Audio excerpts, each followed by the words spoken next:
आज आपको एक न्यूमेरिकल कॉन्सेप्ट बताएंगे क्रिटिकल एंगल से रिलेटेड। सपोज कर लें कि ये पानी भरा हुआ है और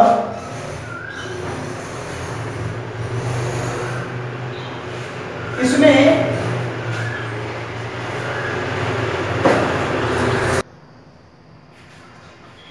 इसमें क्या करते हैं कि एक सोर्स ऑफ लाइट यानी कि जो लाइट प्रोड्यूस कर रहा है, जैसे बल्ब वगैरह हम ले लें, जल रहा है, तो क्या इस बल्ब से निकलने वाली जो लाइट होगी वो इस वाटर से होते हुए सराउंडिंग मीडिया, अगर मान लिया अगर एयर है तो क्या वो एयर में जाएगी? बिल्कुल जाएगी। यानी कि वो डेंसर से क्या रेयर में जा रही है? बिल्कुल जा रही है। तो डेंसर से रेयर में अगर जा रही है तो इसका मतलब ये हुआ कि क्रिटिकल एंगल की भी कंडीशंस हमको मिलेंगी और TIR की भी कंडीशंस मिलेंगी। ऐसे न्यूमेरिकल्स लगाने से पहले सबसे पहले हमको ये चेक कर लेना चाहिए कहीं ऐसा तो नहीं TIR है, ऐसा तो नहीं है कि क्रिटिकल एंगल की कंडीशंस बन रही हो।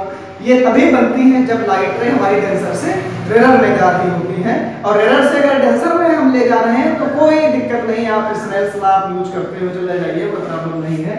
अच्छा भाई, यहाँ पर हमने क्या देखा कि एक सोर्स ऑफ लाइट ले लिया और वो लाइट प्रोड्यूस कर रहा है, और प्रोड्यूस कर रहा है तो इसका मतलब लाइट हमारी, भाई ऐसा तो है नहीं कि केवल एक ही रे प्रोड्यूस करे, एक ही रे निकले, उसमें तो अनंत लाइट रे हमारी निकलती रहे, तो कई सारी अनंत लाइट रे हमारी ऐसे निकली। तो सपोज करिएगा कि फाइनली कोई न कोई एक ऐसी लाइट रे होगी, फाइनली कई सारी लाइट रे निकल रही हैं, ये इस तरीके से, है ना भैया। अब ये लाइट रे फाइनली कोई ऐसी है जो इस सरफेस पे इंसिडेंट करती है, तो पता चला कि वो क्रिटिकल एंगल पे इंसिडेंट कर रही है। किस पे इंसिडेंट कर रही है? क्रिटिकल एंगल पे इंसिडेंट कर रही है। तो क्या वो लाइट हमारी बिल्कुल ग्रेज करेगी?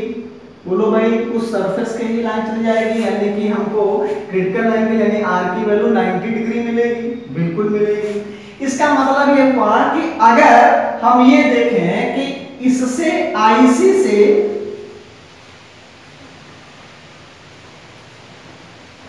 I is greater than IC, अगर इस एंगल ऑफ इंसिडेंस को चेक किया जाए तो वो IC से ज्यादा है और IC से ज्यादा है, तो इसका मतलब है कि TIR मिलेगा। भाई angle of incidence must should be greater than critical angle, यानी क्रिटिकल एंगल से ज्यादा होना चाहिए। किसके लिए? TIR के लिए। इसका मतलब ये लाइट रे हमारी वापस आ जाएगी। आएगी भैया नहीं आएगी? बोलो भाई। अच्छा भाई, वापस आएगी? नहीं आएगी। अब अगर हम ये ध्यान दें कि जैसे इस ओर हो रहा है तो क्या वैसे ही इस पूरे जल में बिल्कुल चारों ओर ऐसे हो रहा है क्या? अब इमेजिन करिए, केवल अगर आप कल्पना कर पा रहे हैं तो जरा ध्यान दीजिए, जैसे मैं कल्पना कर पा रहा हूं कि सोर्स ऑफ लाइट यहां पे रखा हुआ है, किसी एक सरफेस पे पॉइंट के लिए मैंने देखा कि एंगल ऑफ इंसिडेंस IC जो क्रिटिकल एंगल के इक्विवेलेंट है तो लाइट बेस करेगी, यानी कि वो उसी पैरेलल में जाएगी। अगर उससे ज्यादा एंगल पे इंसिडेंट करा रहे हैं तो वो उसका TIR हो जाएगा। तो अगर हम क्या चेक करें कि IC की वैल्यू अगर यहां मिल रही है तो ऐसे ही यही लाइट रे क्या उस वाटर में ऐसे घुमा दी जाए, ऐसे घुमा दी जाए, तो क्या वो उन सभी सरफेस के सभी पॉइंट्स पे हमको क्रिटिकल एंगल की वैल्यू मिलेगी? बोलो भाई। हाँ बिल्कुल मिलेगी। जैसे आपने क्या किया बर्थडे में आप कैप क्या लगाते हैं बच्चों के, ठीक उसी तरीके से, इस तरीके से सपोज कर ले यहां पर भी ये TIR की कंडीशन जो यहां पे थी। तो क्या अब ये बताओ, क्या केवल आपके पास इतनी ही एरिया मिली, वो भी सर्कुलर एरिया, कि जिसमें से लाइट बाहर आ रही है? बोलो भाई, जिसमें से लाइट बाहर आ रही है। क्या यही एक एरिया हमको मिलती है इसमें लाइट बाहर आ रही है, और ये TIR के कारण हमको अंदर भी सब दिखता है, इसीलिए तो दिखता है, और ये लाइट हमारी सीधे बाहर आ रही है जो एक कोन की तरह बन रहा हुआ है। तो ये जितने एरिया में से लाइट बाहर आ रही है तो उसकी एरिया है क्या, एरिया बताओ क्या है। बहुत अच्छा क्वेश्चन है, कई बार पूछा जाता है। तो सपोज कर लें कि यहां से यहां तक उसकी डेप्थ जो है वो h है, ठीक, इसका रिफ्रैक्टिव इंडेक्स n है, ओके ठीक। हमने क्या किया, यहां से एक परपेंडिकुलर लाइन ड्रा कर ली, ये सेंटर हो गया, और ये उस कोन की रेडियस है, कोन की रेडियस है, ठीक। अगर रेडियस r की वैल्यू पता हो जाए तो हम area pi r square find कर लेंगे, क्योंकि सर्किल ही तो बनेगा ना। अच्छा, तो देखिए भाई, ये IC तो क्या ये भी IC, बोलिए ये IC क्या ये भी IC। तो क्रिटिकल एंगल के लिए आपने क्या पढ़ा, sin IC = 1/n।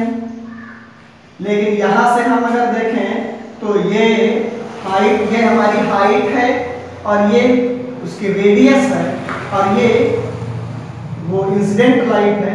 तो क्या ये OAB एक राइट एंगल ट्रायंगल हमको मिल रहा, तो वहां से क्या sin IC की वैल्यू जो मिलेगी, क्या AB अपॉन हाइपोटेन्यूज OB के इक्विवेलेंट होगी।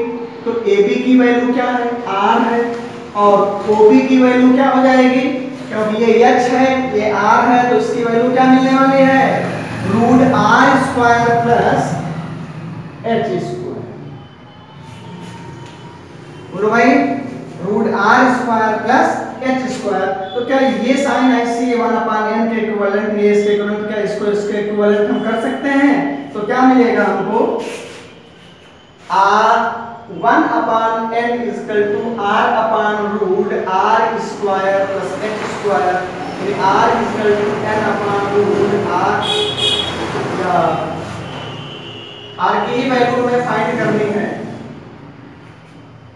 तो 1/n² = R² plus h², R² plus h² = n²r²।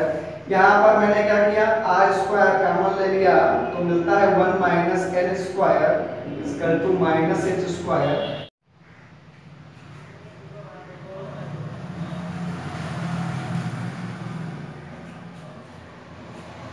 हाँ, आपने क्या देखा कि R की वैल्यू जो मिल रही है वो h/√n² -1।